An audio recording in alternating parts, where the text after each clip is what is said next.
आज जे पत्रकार परिषद बोलवले काय नेमकं विषय काय नेमकं? सर्वप्रथम सर्व पत्रकार बांधवांचे स्वागत करतो.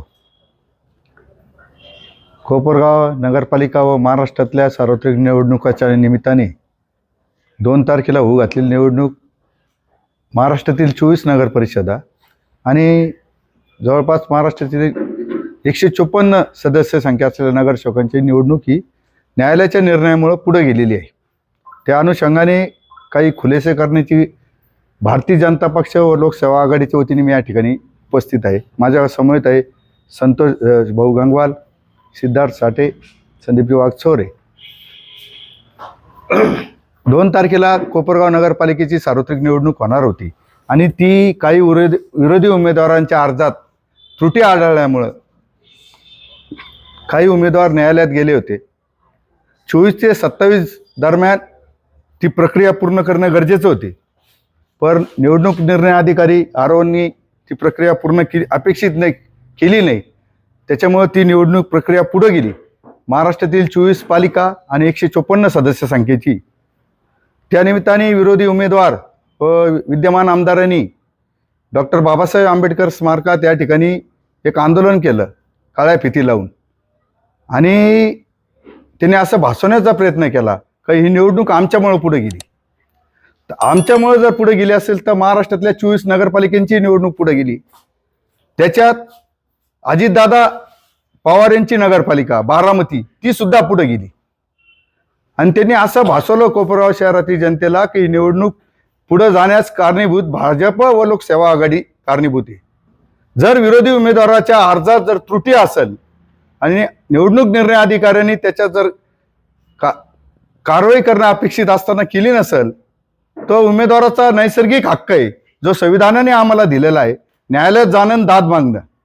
ते उमेदवार संविधानाच्या मार्गाने न्यायालयात गेले आणि न्यायालयात गेल्यानंतर त्यांना ती प्रक्रिया पुढे ढकलली.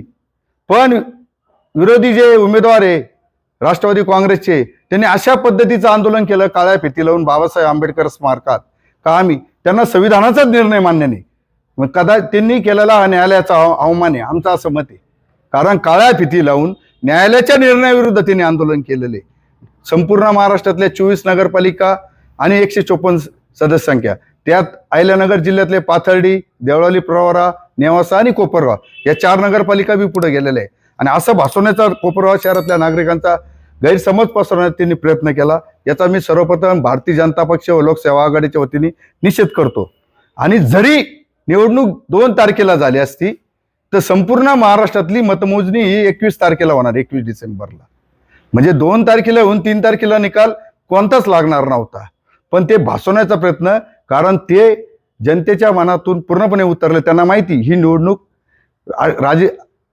राष्ट्रवादी काँग्रेस आणि त्यांचे उमेदवार हे पराभूत होणार आहे.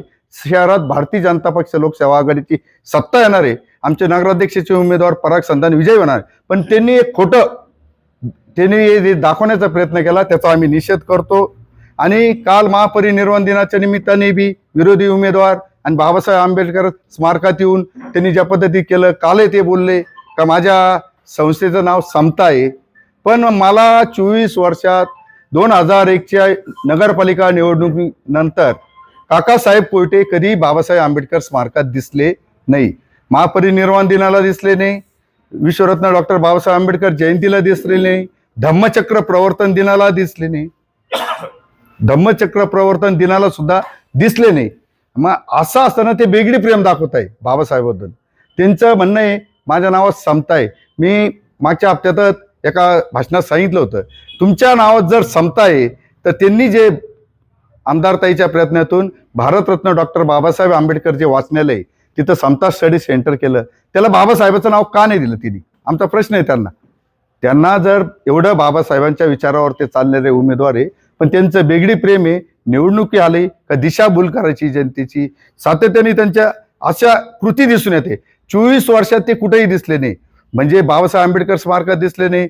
अन्याय अत्याचार जरी झाला असेल, या उलट सहकर्मर्षी शंकरराव कोले सहकारी साखर कारखान्याचे विद्यमान चेअरमन विवेक भैया कोले जेव्हा चेअरमन झाले पहिल्यांदी, तर त्यांनी महाराष्ट्रात एक इतिहास घडवला. असा एक निर्णय घेतला का व्हाईस चेअरमन पदी संपूर्ण महाराष्ट्रात सहकारी साखर कारखान्याच्या याच्यात एक मागासवर्गीय व्हाईस चेअरमन केला.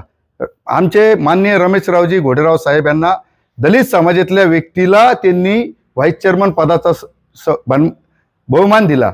या उलट समता पत संस्थेत जर काकांना बाबासाहेबांच्या विचारावर त्यांच्या समतेबद्दल एवढं प्रेम होतं तर त्यांनी व्हाईस चेअरमन सुद्धा दिलेलं नाही अद्याप परत. काकासाहेब कोयटेंनी त्यांचं हे बेगडी प्रेम आहे, त्यांचं नाव समता आहे पण वागण्यात पूर्णतः विषमता आहे काकासाहेब कोयटेंची. म्हणजे ही दिसून येते आणि कोपरगाव शहरातली नागरिक आणि जनता पूर्णपणे ओळखून आहे. आणि मी तर सांगतो आंबेडकर प्रेमी जनता त्यांना पूर्णपणे ओळखून आहे. काल परवा माझ्याकडे आहे ना एका कार्यकर्त्यांनी 2003चे कागदपत्र पाठवले. त्यांनी तो जो बाबासाहेब आंबेडकर मार्ग आहे ना त्या मार्गाचं नाव बदलायचं असं त्यांनी केलं. यशवंतराव चव्हाण समता मार्ग असं त्यांनी करण्याचाही प्रयत्न केलेला होता पण तो हाणून पाडला होता आमच्या कार्यकर्त्यांनी. त्याबद्दल मी खुलासा निश्चित करणार आहे. मी ते माहितीचे अधिकारात ते कागदपत्र घेऊन काका कोयटे यांचं डॉक्टर बाबासाहेब आंबेडकर का दलित समाजाबद्दलचं बेगडी प्रेम आहे आणि त्यांनी जे आंबेडकर स्मारकात काळ्या फिती लावून तिथं जो आंदोलन केलेलं ते न्यायालयाचा अवमान आहे. मी तर असं म्हणतो. संपूर्ण महाराष्ट्रातल्या निकाल 21 तारखेला येणार आहे. यापुढं माझे सहकारी संतोष भाऊ गंगवाले. नमस्कार. सर्व पत्रकार बंधूंचे खूप खूप आभार. काल परवा आपले विरोधी उमेदवार माननीय काकासाहेब कोयटे यांचे चिरंजीव संदीपजी कोयटे यांनी भाषण करीत असताना ह्या कोपरगाव तालुक्याचे दैवत म्हणाल मी स्वर्गीय शंकररावजी काळेसाहेब असतील, स्वर्गीय शंकररावजी कोल्हे साहेब असतील यांच्याबद्दल भाषणामध्ये एक वक्तव्य केलं की ह्या लोकांवर सुद्धा केसेस आहे, यांच्यावरही केसेस होत्यात हे होत्यात. मी आपल्या माध्यमातून प्रथमतः संदीपजींना त्या शब्दाबद्दल माफी मागायला लावतो की आपण हे तालुक्याचे 2 नेते आहात. कधी काळी आपले वडीलसुद्धा यांचे कार्यकर्ते होते आणि आज आपण दोघांपैकी एकाच्या आधिपत्याखाली ही निवडणूक लढवत आहात. तर मी त्यांना सांगू इच्छितो की ह्या दोन्ही नेत्यांचा मग ते काळेसाहेब असतील किंवा कोल्हेसाहेब असतील हे आमच्यासाठी आदरणीयच आहेत. तर ह्या दोन्ही नेत्यांचा त्यांनी त्या ठिकाणी अपमान केलेला आहे. काळेसाहेब कोल्हेसाहेब यांच्यावर निश्चित केसेस असतील पण आज माझ्या 52 वर्षाच्या काळामध्ये मी बघितलं की ह्या लोकांनी मग काळेसाहेब असतील कोल्हेसाहेब असतील यांनी फक्त पाण्यासाठी या ठिकाणी लढा उभारला. मग पाणी असेल, रस्त्यासाठी असेल, जी लोकहिताची जी कार्य होती किंवा जी आंदोलनं होती त्याच्यासाठी त्यांनी निश्चित लढा उभारला आणि लोकहितासाठी त्यांच्यावर त्या ठिकाणी केसेस दाखल झाल्यात. तर मी माननीय संदीपजी कोयटेंना सांगू इच्छितो की त्या केसेस त्यांच्यावर कुणाला फसवण्याच्या नव्हत्यात किंवा काही नव्हत्यात. आज जर बघितलं तर माननीय काकासाहेब कोयटेंवर 336 इतरांच्या जीवन व सुरक्षितेला धोका, 340 चुकीची बंदिस्ती, 406 मालमत्ता पैशाचा गैरवापर, 408 विश्वासाचा गैरवापर, 409 आर्थिक गैरव्यवहार, 417 ठगवणे, 418 जाणीवपूर्वक फसविणे, 420 फसवणूक, 467 मौल्यवान सुरक्षा मृत्यूपत्र किंवा इतर कोणत्याही आर्थिक अधिकारासंबंधी दस्तावेज बनावट करणे यासारख्या गंभीर गुन्ह्यांची नोंद ही माननीय समोरचे उमेदवार आमचे काकासाहेब कोयटे यांच्यावर आहे. त्याचप्रमाणे जर आपण संदीपजींवर जर बघितलं तर त्यांच्यावर 141 कोटीची कॅनरा बँकेची फसवण्याची नोटीस आहे. त्याचबद्दल CBIने गुन्हा दाखल केलेला आहे. आणि काकासाहेब कोयटेंबद्दल जर सांगायचं झालं तर त्यांच्यावर टोटल 13 केसेस होत्या. त्यापैकी 6 निकाली निघलेल्या आहेत आणि 7 अद्यापही प्रलंबित आहेत. त्यात जी व्यापाऱ्यांबरोबर चर्चा करीत असताना जवळजवळ 10 दिवसापासून मी व्यापाऱ्यांबरोबर फिरतोय, व्यापाऱ्यांबरोबर रोज बैठका घेतोय. त्यांच्या माहितीनुसार की या 2 ज्या केसेस आहेत याच्यामध्ये ते फरार सुद्धा होते. जर मग आपले पिताश्री किंवा आपण जर या गुन्ह्यांमध्ये बरबडलेले आहात, यातमध्ये आपण गुंतलेले आहात, मग आपल्याला कुठला अधिकार आहे की सन्माननीय कैलासवासी शंकररावजी कोल्हे असतील किंवा स्वर्गीय शंकररावजी काळेसाहेब असतील यांच्यावर गुन्हे दाखल आहेत हा म्हणण्याचा आपल्याला अधिकार नाही. त्याच्यामुळं मी आपल्या माध्यमातून त्यांना सांगू इच्छितो की आपण कोपरगावचा इतिहास जाणत नाहीत. आपले पिताश्री ज्यावेळेस 2001ची निवडणूक हारले त्याच्यानंतर ते सुद्धा ह्या कोपरगावच्या राजकीय पटलावरून गायब झाले. आज पुन्हा निवडणुकीची वेळ आली. 25 वर्षानंतर ह्या कोपरगावकरांची, या छोट्या मोठ्या व्यापाऱ्यांची यांची आठवण आपल्याला व्हायला लागली. विविध जाती धर्माच्या कार्यक्रमाला आपण जायला लागलेत. आमचे मित्र आता जितू भाऊंनी सांगितलं की 25 वर्षानंतर ते महामानव बाबासाहेब आंबेडकरांच्या दर्शनाला गेले असतील, पण तिथं जाताना सुद्धा त्यांनी काळ्या फिती लावल्या. म्हणजे ज्यांनी संविधान लिहिलं, ज्यांच्या संविधानावर सगळं आज भारत चालतोय, तिथंही तुम्ही कोर्टाचा अवमान करण्यासाठी स्वतःच्या दंडाला काळ्या फिती बांधून गेल्या. मागे आमचे जैन धर्मगुरू आले. मला आठवत नाही की आपण 25 वर्षात कधी आमच्या मंदिरात आले असाल, कधी आमच्या गुरूंचे दर्शन आपण घेतलेले असाल. केवळ फक्त निवडणुकीपुरतं आपण का राजकारण करायचं? आपण जर 25 वर्ष या पटलावून गायब झाला होता तर मग आपण याच्यावर येऊन पुन्हा असे आरोप करणं हे चुकीचं आहे.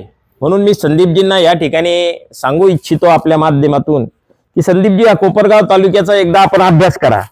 त्यातले त्यात कोपरगाव तालुका नाही पण आपण शहराचा तरी अभ्यास करावा की काय, आणि मगच आपण एखादं वक्तव्य त्या ठिकाणी करावं. आपल्या वक्तव्यामुळं त्या ठिकाणी जे कोल्हे साहेबांवर, काळे साहेबांवर प्रेम करणारे जे सगळे आहेत त्यांनी आम्हाला संपर्क केला, बऱ्याचशा माहितीही त्यांनी आम्हाला दिल्या आणि कुठंतरी सगळ्यांचं मन त्यामुळं दुखावलेलं आहे. म्हणून मी आपल्या माध्यमातून त्यांना आव्हान करू इच्छितो की आपण त्याबद्दल तुम्ही माफी मागा. संदीप कोयटे म्हणतात की माझ्यावरील गुन्हा सिद्ध करून दाखवा. Open challenge. बरं, काय बोलायचं? ओपन करून दाखवायचं. त्यांच्या नोटीसी बीटीसी त्या काही सगळ्या आहेत. ते मागही तुम्हाला आमचे नेते विवेक भैया कोल्हे यांनी त्यावेळेस त्या दाखवलेल्याच आहेत. त्या नोटीसी वगैरे त्या सगळ्या ते सिद्ध करायचं काय?